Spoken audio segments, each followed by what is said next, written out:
आज के इस वीडियो में हम लोग टॉप 60 प्लस सामान्य ज्ञान के क्वेश्चंस कवर करेंगे जो कि आपको यूपी होम गार्ड एग्जाम के लिए वेरी वेरी इंपॉर्टेंट होगा। इस वीडियो को आप लोग ध्यान से देख लीजिएगा। चलिए फिर वीडियो को शुरू करते हैं। किसी भी क्वेश्चन का आंसर आप पहले से जानते होंगे तो कमेंट करके बताइएगा। इस वीडियो में आपका पहला सवाल है, किस राज्य में सबसे पहले ईवीएम का उपयोग किया गया था? देखिए, सबसे पहले ईवीएम का उपयोग जो है इनमें से हुआ था गोवा राज्य में। ऑप्शन नंबर सी बिल्कुल सही जवाब कीजिएगा। गोवा में सबसे पहले ईवीएम मशीन का उपयोग जो है किया गया था। देखिए, आपका अगला सवाल है, भारत की पहली महिला प्रधानमंत्री कौन थी? सोनिया गांधी, सरोजिनी नायडू, इंदिरा गांधी या फिर मेधा पाटेकर? राइट आंसर पता है फटाफट कमेंट कीजिए। भारत की पहली महिला प्रधानमंत्री बनी थी ऑप्शन सी इंदिरा गांधी। आपका आंसर क्या होगा? Option number C Indira Gandhi, जो कि पहली भारतीय महिला प्रधानमंत्री बनी थी। देखिए, आपका अगला सवाल है, नीति आयोग की स्थापना किस वर्ष में की गई थी? तो नीति आयोग की स्थापना जो है यह किया गया था 2015 में। ऑप्शन नंबर सी बिल्कुल सही जवाब कीजिएगा, 2015 में। देखिए, क्वेश्चन नंबर 4 है, राष्ट्रीय मानवाधिकार आयोग का अध्यक्ष कौन होता है? प्रधान न्यायाधीश, प्रधानमंत्री, राष्ट्रपति या फिर सेनानिवृत्त मुख्य न्यायाधीश? तो इसका बिल्कुल सही जवाब कीजिएगा, ऑप्शन नंबर डी सेनानिवृत्त मुख्य न्यायाधीश। ऑप्शन नंबर डी आपका बिल्कुल सही जवाब हो जाएगा। देखिए, क्वेश्चन नंबर 5 है, भारत की पहली महिला लोकसभा अध्यक्ष कौन थी? तो पहली महिला लोकसभा अध्यक्ष इनमें से बनी थी मीरा कुमार। ऑप्शन बी बिल्कुल सही जवाब कीजिएगा, मीरा कुमार, जो कि पहली महिला लोकसभा अध्यक्ष बनी थी। देखिए, क्वेश्चन नंबर 6 है, केदारनाथ मंदिर किस राज्य में स्थित है? हिमाचल प्रदेश, उत्तराखंड, जम्मू कश्मीर या फिर सिक्किम में? इसका राइट आंसर फटाफट कमेंट कीजिए कि क्या होगा आपका आंसर। तो बिल्कुल सही जवाब होगा ऑप्शन नंबर बी, उत्तराखंड राज्य में केदारनाथ मंदिर स्थित है। देखिए, क्वेश्चन नंबर 6, बाल अधिकार संरक्षण आयोग किस मंत्रालय के अधीन कार्य करता है? तो बाल अधिकार संरक्षण आयोग जो है इनमें से कार्य करती है महिला एवं बाल विकास मंत्रालय के अधीन। ऑप्शन नंबर सी बिल्कुल सही जवाब कीजिएगा। देखिए, आपका अगला सवाल है, भारत की पहली महिला मुख्यमंत्री कौन बनी थी? सुचेता कृपलानी, सरोजिनी नायडू, विजय लक्ष्मी पंडित या फिर प्रतिभा पाटिल? तो देखिए, पहली महिला मुख्यमंत्री जो बनी थी इनमें से जाएंगी सुचेता कृपलानी। ऑप्शन ए बिल्कुल सही जवाब कीजिएगा, सुचेता कृपलानी। देखिए, आपका अगला सवाल, किस योजना के अंतर्गत गरीबी रेखा से नीचे जीवन यापन करने वालों को सस्ता राशन मिलता है?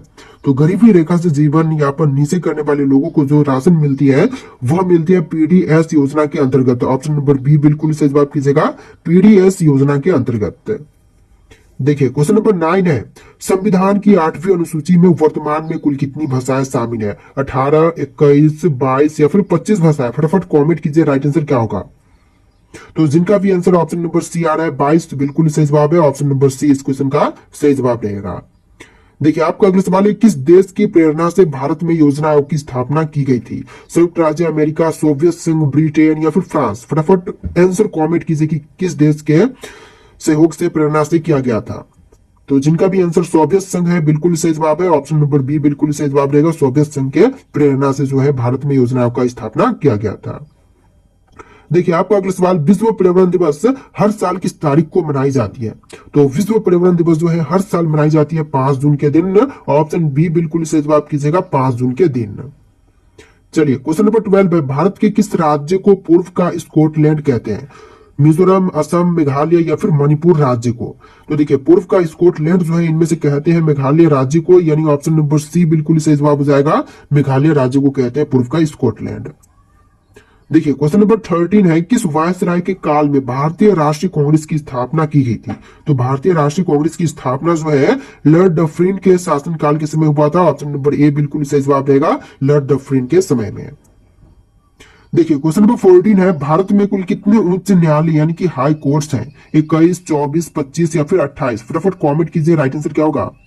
तो इसका बिल्कुल सही जवाब कीजिएगा, ऑप्शन नंबर सी 25 उच्च न्यायालय वर्तमान समय में भारत में है। देखिए, आपका अगला सवाल, गुरुत्वाकर्षण बल की खोज किसने की थी? दोस्तों, गुरुत्वाकर्षण बल खोज करने वाले इनमें से जाएंगे न्यूटन। ऑप्शन नंबर सी बिल्कुल सही जवाब कीजिएगा, न्यूटन ने गुरुत्वाकर्षण बल की खोज किए थे। देखिए, नेक्स्ट क्वेश्चन, राज्यसभा के सदस्यों का कार्यकाल कितने वर्षों का होता है? तो राज्यसभा के सदस्यों का कार्यकाल जो है टोटल होती है 6 वर्ष का। ऑप्शन नंबर सी बिल्कुल सही जवाब कीजिएगा, 6 साल का। देखिए, नेक्स्ट क्वेश्चन, भारत का पहला आईआईटी कहां पर स्थापित हुआ था? तो सबसे पहली आईआईटी की स्थापना जो है आईआईटी खड़गपुर में हुआ था। ऑप्शन नंबर सी बिल्कुल सही जवाब कीजिएगा, आईआईटी खड़गपुर। देखिए, आपका अगला सवाल है, भारत छोड़ो आंदोलन की शुरुआत किस वर्ष में हुई थी? तो भारत छोड़ो आंदोलन की शुरुआत जो है यह हुआ था 1942 में। ऑप्शन नंबर बी बिल्कुल सही जवाब कीजिएगा। 1942 में भारत छोड़ो आंदोलन की शुरुआत किया गया था। देखिए आपका अगला सवाल है, भारतीय संविधान के किस भाग में सम डायरेक्टिव तत्व है? तो सम डायरेक्टिव तत्व जो है इनमें से हो जाएगा भाग 4 में। ऑप्शन नंबर सी बिल्कुल सही जवाब कीजिएगा, भाग 4 में। देखिए क्वेश्चन नंबर 20 है, विश्व स्वास्थ्य संगठन का मुख्यालय कहां पर है? तो वर्ल्ड हेल्थ ऑर्गेनाइजेशन का मुख्यालय जो है इनमें से हो जाएगा जेनेवा में। ऑप्शन नंबर बी बिल्कुल सही जवाब कीजिएगा, जेनेवा में। देखिए क्वेश्चन नंबर 21 है, भारतीय संविधान में नागरिकों के मौलिक अधिकार कितने प्रकार के हैं? तो भारतीय संविधान में मौलिक अधिकार जो दिए गए हैं वह टोटल 6 प्रकार के हैं, जिनका भी आंसर ऑप्शन बी आ रहा था, बिल्कुल सही जवाब है 6 प्रकार के। देखिए आपका अगला सवाल, किस अधिनियम को भारत का पहला लिखित संविधान कहा जाता है? तो देखिए पहला लिखित संविधान जो कि इनमें से कही जाती है भारत सरकार अधिनियम 1935 को, यानी कि ऑप्शन नंबर सी बिल्कुल सही जवाब कीजिएगा, भारत सरकार अधिनियम 1935 को। देखिए क्वेश्चन नंबर 23 है, ब्लू रेवोल्यूशन किससे संबंधित है? कृषि से, मछली पालन, दूध उत्पादन या फिर बिजली उत्पादन से? तो इनमें से राइट आंसर फटाफट कॉमेंट कीजिए। तो जिन्होंने भी ऑप्शन नंबर बी को टिक किया है बिल्कुल सही जवाब है मछली पालन, जो कि ब्लू रेवोल्यूशन से संबंधित है। देखिए क्वेश्चन नंबर 24 है, किस राष्ट्रपति के कार्यकाल में आपातकाल 1975 लगाया गया था? तो राष्ट्रपति जिनके कार्यकाल में 1975 का आपातकाल लगाई गई, तो इनमें से हो जाएंगे फखरुद्दीन अली अहमद के समय में। ऑप्शन नंबर सी बिल्कुल सही जवाब रहेगा, फखरुद्दीन अली अहमद के समय में। देखिए क्वेश्चन नंबर 25 है, किस भारतीय राज्य की सीमा सबसे अधिक देशों से मिलती है? जम्मू कश्मीर, अरुणाचल प्रदेश, बिहार या फिर सिक्किम राज्य की? तो जिनका भी आंसर ऑप्शन बी आ रहा था अरुणाचल प्रदेश, बिल्कुल सही जवाब है। अरुणाचल प्रदेश राज्य की सीमाएं जो है वह सबसे अधिक देशों के साथ मिलती है। देखिए अगला सवाल, योजना आयोग को किसके द्वारा प्रतिस्थापित किया गया था? देखिए योजना आयोग को प्रतिस्थापित जो है यह नीति आयोग के स्थान पर किया गया था, यानी ऑप्शन बी बिल्कुल सही जवाब कीजिएगा, नीति आयोग के स्थान पर। देखिए क्वेश्चन नंबर 27 है, भारत में पहली बार किसने सत्यमेव जयते को राष्ट्रीय आदर्श वाक्य के रूप में चुना था? महात्मा गांधी, पंडित नेहरू, राजेंद्र प्रसाद या फिर भीमराव अम्बेडकर ने? तो यहाँ पर ऑप्शन सी बिल्कुल सही जवाब कीजिएगा, डॉक्टर राजेंद्र प्रसाद जी ने जो है राष्ट्रीय वाक्य के रूप में, आदर्श वाक्य के रूप में सत्यमेव जयते को चुना था। देखिए आपका अगला सवाल, किस योजना को गरीबी हटाओ के नारे से जोड़ा गया था? स्वर्ण जयंती योजना, मनरेगा, पशुवत योजना या फिर 20 सूत्रीय कार्यक्रम को? तो यहाँ पर 20 सूत्रीय कार्यक्रम जो कि बिल्कुल सही जवाब हो जाएगा, जिसको कि गरीबी हटाओ के नारे के साथ जोड़ा गया था।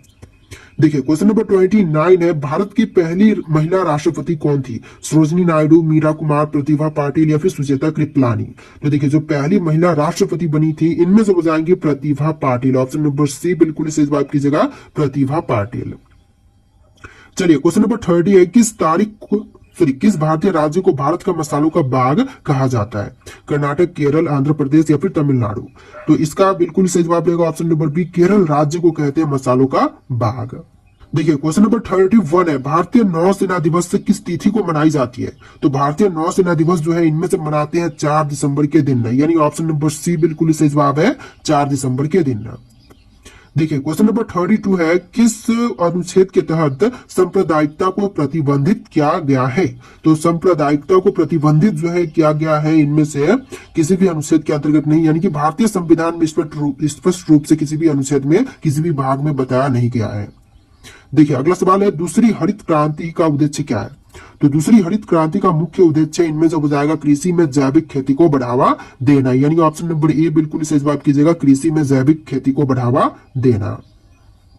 देखिए क्वेश्चन नंबर 34 है, किस भारतीय राज्य में सबसे अधिक वन क्षेत्र है? उत्तराखंड, अरुणाचल प्रदेश, मध्य प्रदेश या फिर छत्तीसगढ़? तो यहाँ पर जिनका भी आंसर ऑप्शन सी आ रहा है मध्य प्रदेश, बिल्कुल सही जवाब है, मध्य प्रदेश राज्य में सबसे अधिक वन क्षेत्र है। देखिए क्वेश्चन नंबर 35 है, सेकुलर शब्द भारतीय संविधान में कब जोड़ा गया था? तो सेकुलर शब्द जो है भारतीय संविधान में जोड़े गए थे 1976 में। ऑप्शन बी बिल्कुल सही जवाब कीजिएगा, 1976 में।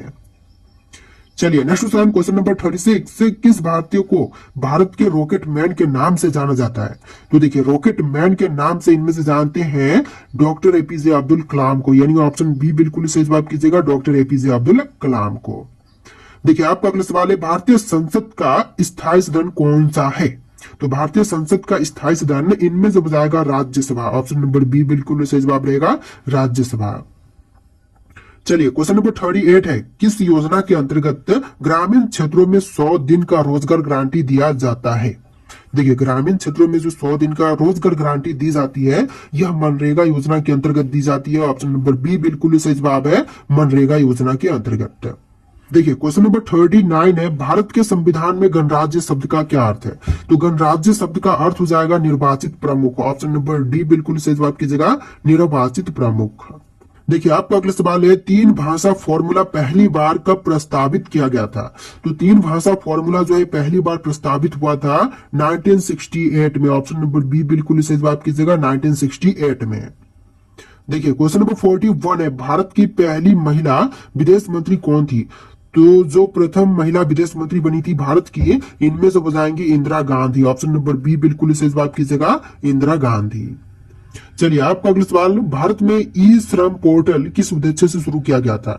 तो ई श्रम पोर्टल की शुरुआत जो है किया गया था अनौपचारिक श्रमिकों का पंजीकरण के लिए। ऑप्शन नंबर बी बिल्कुल सही जवाब कीजिएगा, अनौपचारिक श्रमिकों का पंजीकरण।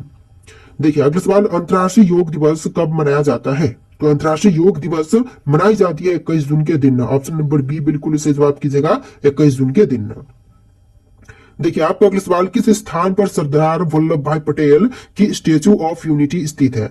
तो कौन से स्थान पर? अहमदाबाद, नर्मदा जिला केवड़िया, राजकोट या फिर गांधीनगर में? तो इसका फटाफट कमेंट कीजिए आंसर। तो जिनका भी आंसर ऑप्शन बी आ रहा है, नर्मदा जिला केवड़िया, बिल्कुल सही जवाब है। देखिए क्वेश्चन नंबर 45 पे, मिशन शक्ति भारत के किस क्षेत्र से संबंधित है? स्वास्थ्य, अंतरिक्ष सुरक्षा, महिला सशक्तिकरण या फिर कृषि विज्ञान से? तो यह संबंधित है अंतरिक्ष सुरक्षा से। ऑप्शन नंबर बी बिल्कुल सही जवाब कीजिएगा, अंतरिक्ष सुरक्षा से संबंधित है मिशन शक्ति। देखिए आपको अगला सवाल है, भारत का पहला उपग्रह आर्यभट्ट कब और कहां पर प्रक्षेपित किया गया था? तो पहला आर्यभट्ट जो उपग्रह था यह प्रक्षेपित किया गया था रूस से 1975 में। ऑप्शन नंबर ए बिल्कुल सही जवाब है, 1975 रूस, जो कि बिल्कुल करेक्ट आंसर हो जाएगा।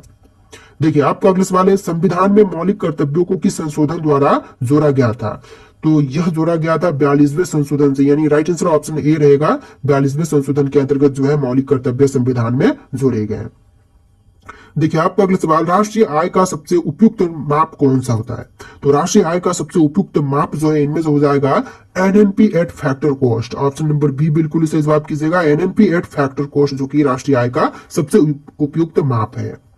देखिए क्वेश्चन नंबर 49 है, फ्लामिंगो महोत्सव किस राज्य में आयोजित की जाती है? गुजरात, तमिलनाडु, आंध्र प्रदेश या फिर पश्चिम बंगाल में? राइट आंसर फटाफट कमेंट कीजिए, कौन से राज्य में? तो इसका बिल्कुल सही जवाब कीजिएगा, आंध्र प्रदेश राज्य, जो कि फ्लेमिंगो महोत्सव आयोजन होता है। देखिए आपका अगला सवाल है, भारत में किस वर्ष पहली बार पंचायती राज व्यवस्था लागू हुई थी? तो पहली बार पंचायती राज व्यवस्था जो है यह 1959 में लागू किया गया था। ऑप्शन नंबर सी बिल्कुल सही जवाब कीजिएगा, 1959 में। देखिए आपका अगला सवाल है, संविधान सभा की पहली बैठक कब हुई थी? तो संविधान सभा की पहली बैठक हुआ था 9 दिसंबर 1946 में। ऑप्शन नंबर ए बिल्कुल सही जवाब कीजिएगा, 9 दिसंबर 1946 में। चलिए अगला सवाल, भारत में प्रथम बौद्ध संघ यानी कि फर्स्ट बुद्धिस्ट काउंसिल कहां पर स्थापित हुआ था? राजगृह, कुशीनगर, लुम्बिनी या फिर रांची में? तो इसका बिल्कुल सही जवाब कीजिएगा, राजगृह में। ऑप्शन नंबर ए बिल्कुल सही जवाब कीजिएगा, राइट आंसर ऑप्शन ए रहेगा, राजगृह। चलिए नेक्स्ट क्वेश्चन, भारत में पहली बार महिला मताधिकार किस अधिनियम के अंतर्गत मिला था? तो महिला मताधिकार जो है यह प्राप्त हुआ था 1919 का अधिनियम के बाद। ऑप्शन नंबर बी बिल्कुल सही जवाब कीजिएगा, 1919 के अधिनियम के साथ से। देखिए आपका अगला सवाल, किस भारतीय शहर को ईस्ट का वेनिस कहा जाता है? हैदराबाद, कोलकाता, सिलीगुड़ी या फिर भुवनेश्वर? तो ईस्ट का वेनिस जो है इनमें से कहते हैं हैदराबाद शहर को, यानी कि ऑप्शन नंबर ए बिल्कुल सही जवाब है, हैदराबाद शहर को ईस्ट का वेनिस कहते हैं। देखिए आपका अगला सवाल है, किस अनुच्छेद के अंतर्गत राष्ट्रीय आपातकाल की घोषणा होती है? तो राष्ट्रीय आपातकाल की घोषणा जो है यह 352 के अंतर्गत होती है। ऑप्शन नंबर ए बिल्कुल सही जवाब है, आर्टिकल 352 के अंतर्गत। देखिए आपका अगला सवाल है, किस संविधान संशोधन में मतदान की आयु को 21 से घटा करके 18 वर्ष कर दी गई? तो जो 61वां संविधान संशोधन हुआ था उसके अंतर्गत जो है 21 वर्ष से घटा करके 18 वर्ष वोट डालने की उम्र को कर दिया गया था। देखिए आपका अगला सवाल, किस भारतीय महिला को पहली बार संयुक्त राष्ट्र महासभा की अध्यक्षता मिली थी? तो पहली बार संयुक्त राष्ट्र महासभा की अध्यक्षता जो है इनमें से मिली थी विजय लक्ष्मी पंडित को, यानी ऑप्शन नंबर बी बिल्कुल सही जवाब कीजिएगा, विजय लक्ष्मी पंडित, जो कि पहली बार संयुक्त राष्ट्र महासभा की अध्यक्षता मिली थी। देखिए आपका अगला सवाल है, किस गवर्नर जनरल के काल में अंग्रेजों ने पहली बार रेलवे की शुरुआत की थी? तो रेलवे की शुरुआत जो है यह हुआ था लॉर्ड डलहौजी के समय में। ऑप्शन नंबर ए बिल्कुल सही जवाब कीजिएगा, लॉर्ड डलहौजी जिसके समय में है जो रेलवे की शुरुआत की गई थी। देखिए आपका अगला सवाल, भारतीय संविधान में धर्मनिरपेक्ष शब्द किस संशोधन से जुड़ा था? तो यह जोड़ा गया था 42वें संशोधन से। ऑप्शन नंबर बी बिल्कुल सही जवाब कीजिएगा, 42वें संशोधन से। देखिए आपका अगला सवाल है, भारत में one nation one ration card योजना किस उद्देश्य से शुरू की गई थी? तो one nation one ration card योजना की शुरुआत जो है अनाज की सार्वभौमिक उपलब्धता के लिए किया गया था। ऑप्शन नंबर सी बिल्कुल सही जवाब है। देखिए आपका अगला सवाल है, संविधान का अनुच्छेद 370 किस राज्य से संबंधित है? मणिपुर, जम्मू कश्मीर, लद्दाख या फिर असम से? तो इनमें से राइट आंसर कमेंट कीजिएगा। वीडियो में टॉप 60 प्लस सामान्य ज्ञान के क्वेश्चंस थे जो कि आपके लिए इंपॉर्टेंट होंगे, यूपी होमगार्ड एग्जाम के लिए इंपॉर्टेंट होंगे। तो इस वीडियो को ध्यान से देखते वीडियो को लाइक करके चैनल को सब्सक्राइब कर लीजिएगा। चलिए फिर मिलते हैं नए वीडियो में।